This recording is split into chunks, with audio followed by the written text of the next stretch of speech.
ननंद को भी तो सोचना चाहिए। अरे भाभी, आप अभी तक तैयार नहीं हुई? लो मैं तो आ भी गई और आप हो कि तैयार ही नहीं हो। माया ने अभी दरवाजा खोला ही था कि मानसी बड़बड़ाते हुए अंदर आ गई। ना कोई नमस्ते, ना कोई हाल चाल, आकर सीधे सोफे पर पसर गई। उसे अचानक घर पर देखकर माया हैरान रह गई। उसने अपने पति नरेश की तरफ देखा तो नरेश खुद हैरान था। उसे खुद समझ नहीं आ रहा था कि मानसी यहाँ क्या लेने आई है। आखिर आज उनके बाहर घूमने का प्रोग्राम है। अभी वो कुछ कहता है, इससे पहले मानसी ही बोल पड़ी, अरे अब दरवाजे पर ही खड़ी रहोगी या जाकर तैयार भी होगी आप? अब देर नहीं हो रही है क्या? और मम्मी कहाँ है? वो भी दिख नहीं रही है। अरे मानसी, तू आ गई बेटा, मैं तेरा ही इंतजार कर रही थी। बस अभी थोड़ी देर में निकलने वाले हैं हम लोग। अचानक कमरे में से कमला जी ने आते हुए कहा। फिर माया की तरफ देखकर बोली, अरे बहू, यहाँ दरवाजे पर क्यों खड़ी है? फटाफट तैयार हो जा ताकि समय पर रवाना हो सकें, वरना फिर तेरे कारण हम लोग लेट हो जाएंगे। बहुत ही धीरे धीरे काम करती है ये तो। माया और नरेश को समझते देर नहीं लगी कि मम्मी ने ही मानसी को बुलाया है। ये देखकर माया चुपचाप अपने कमरे में आ गई। पीछे पीछे नरेश भी आ गया। नरेश को देखते ही माया बोली, अब क्या मानसी भी हमारे साथ जाएगी? इसकी शादी हो चुकी है, फिर भी हर जगह ये हमारे साथ ही जाती है, जबकि कंवर साहब घुमाने फिराने में कोई कमी नहीं छोड़ते। गाड़ी में इतनी जगह भी नहीं है, फिर मुझे गुड़िया को गोद में बिठा कर ले जाना पड़ेगा। कोई पास का सफर हो तो समझ में भी आता है, इतने घंटे के सफर में 10 साल के बच्चे को गोद में लेकर बैठना इतना आसान नहीं होता। तुम्हें पता है ना, मुझे थायराइड की प्रॉब्लम रहती है। आप मम्मी जी को मना क्यों नहीं करते हो? हर बार उसे बुला लेती है। तुम्हारे सामने ही तो कल भी मना किया था मैंने कि किसी को बुलाना मत, फिर भी उन्होंने मानसी को बुला लिया। अब मैं क्या कर सकता हूँ? उसके मुंह पर तो कह नहीं सकता कि तुझे लेकर नहीं जाऊंगा, नहीं तो अभी यहाँ पर ही दोनों माँ बेटी का रोना धोना मच जाएगा और मैं इस सिचुएशन को टकेल नहीं कर सकता। नरेश ने हाथ जोड़ते हुए कहा, किसी को मत बुलाना से क्या मतलब? साफ साफ कहो ना उनसे कि मानसी को मत बुलाया करो। जब मैं हमें कहीं जाना होता है तो हमारे पास छोटी कार है, उसमें हमारी ही बैठने की व्यवस्था होती है, वो और आ जाती है। माया ने कहा, साफ साफ कैसे कह दूं? मुझे जवाब नहीं दे देंगे कि अपनी बहन को देखकर चिढ़ने लगा है। अब क्या बहन तेरे परिवार का हिस्सा नहीं है? तुम्हें पता है ना, मुझसे ज्यादा मम्मी मानसी का फेवर लेती है। नरेश ने कहा, मुझे नहीं पता, या तो आप साफ साफ कह दो, नहीं तो एक नई बड़ी कार ले लो, नहीं तो फिर मुझे ही घर छोड़ जाया करो। माया ने कहा।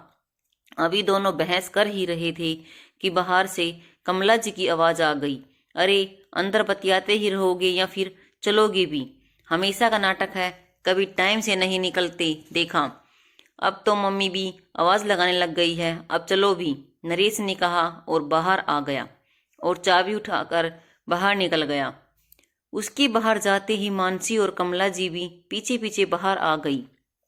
इधर माया को गुस्सा तो बहुत आ रहा था, पर करती भी क्या? कमला जी की आदत थी, जब भी कहीं जाना होता तो अपनी बेटी मानसी को बुला लेती और अपने साथ ही ले चलती, जबकि मानसी के ससुराल में कोई कमी नहीं थी। उसके पति उसे कहीं भी घुमाने में कमी नहीं छोड़ते थे, लेकिन फिर भी कमला जी के एक फोन पर ही मानसी मायके आ जाती थी, बिना ये सोचे कि भैया भाभी को परेशानी होती होगी। सारा खर्चा आखिर वही लोग करते थे। ऊपर से कोई इतनी बड़ी कार भी नहीं थी, छोटी सी कार थी जिसमें 5 लोग ही बैठ सकते थे, और इसी कारण अक्सर माया को अपनी बेटी को गोद में लेकर बैठना पड़ता था, क्योंकि मानसी और कमला जी तो आराम से बैठकर रवाना हो जाती थी। पर माया की तबीयत ठीक नहीं रहती थी, उसे हाइपर थायराइड था तो उसे परेशानी होती थी। खैर, इधर माया ने सोचा कि अब तो कुछ ना कुछ करना ही पड़ेगा, ऐसे काम नहीं चलने वाला। एक बार इन लोगों को बताना ही पड़ेगा कि उसे कैसा लगता है। उसने सभी कमरों को चेक किया, सभी कमरों में इलेक्ट्रिसिटी को चेक किया, गैस का नॉब चेक किया। उसके बाद अपने दोनों जुड़वा बच्चों 10 वर्षीय नैन्सी और विमान को लेकर बाहर आ गई और बाहर के कमरे से ताला लगाकर चाबी पहले पड़ोस में देकर घर का ध्यान रखने का कहकर आई। उसके बाद आकर कार में बैठ गई। कमला जी तो नरेश के पास कार की अगली सीट पर बैठ गई, जबकि पीछे की खिड़की वाली एक सीट पर मानसी कब्जा करके पहले ही बैठ गई। विवान बीच में आकर बैठ गया। अब नैन्सी कहाँ बैठती तो माया उसे गोद में लेकर बैठ गई। इधर 15 मिनट का सफर तय ही किया था कि माया ने नरेश से गाड़ी रोकने को कहा। इतने में कमला जी ने कहा, बहू अभी तो हम बहुत दूर हैं, ऐसे बीच बीच में गाड़ी रुकवाएगी तो भला कैसे काम चलेगा। मम्मी जी मेरे पैरों में बहुत दर्द हो रहा है, मैं नैन्सी को अपनी गोद में और नहीं बिठा सकती। आप एक काम कीजिए, या तो आप नैन्सी को लेकर बैठ जाइए या फिर दीदी लेकर बैठ जाएगी। माया ने कहा, अरे कैसी माँ है तू, अपनी बेटी का बोझ तक नहीं संभाल सकती। कमला जी ने कहा, मम्मी जी आपको जो कहना है कहो, पर आपको पता है ना कि मुझे हाइपर थायराइड है, मैं ज़्यादा देर तक नैन्सी को अपने पैरों पर लेकर नहीं बैठ सकती। अगर आप अपनी गोद में बिठा रहे हो तो ठीक है, नहीं तो वापस चलो या मुझे यहीं छोड़ दो, मैं किसी ऑटो से वापस चली जाऊंगी। माया ने साफ साफ कहा, कैसी बात कर रही है तू, यहाँ कहाँ छोड़ेंगे तुझे, रुकना होता तो पहले रुक जाती घर पर, अब तमाशा कर रही है। मेरी पोती इतनी भारी लग रही है तुझे।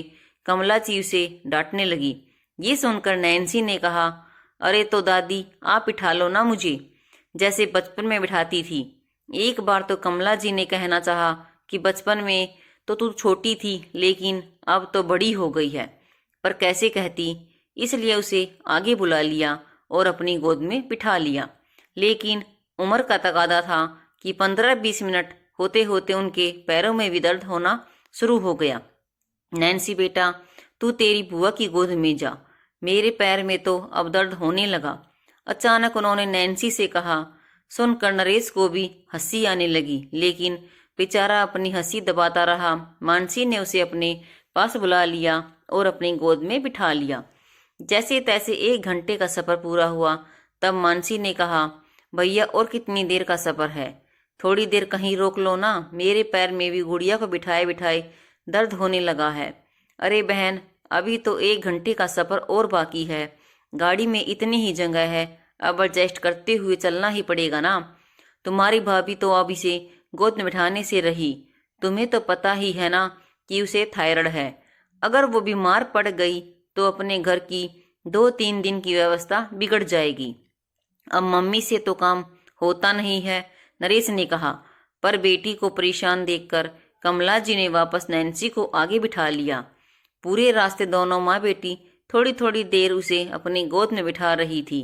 वहाँ उतर कर भी दोनों के पैरों में दर्द हो रहा था। वापस आते समय भी माया ने नैन्सी को गोद में नहीं बिठाया। घर पहुंचकर दोनों माँ बेटी पसर गई।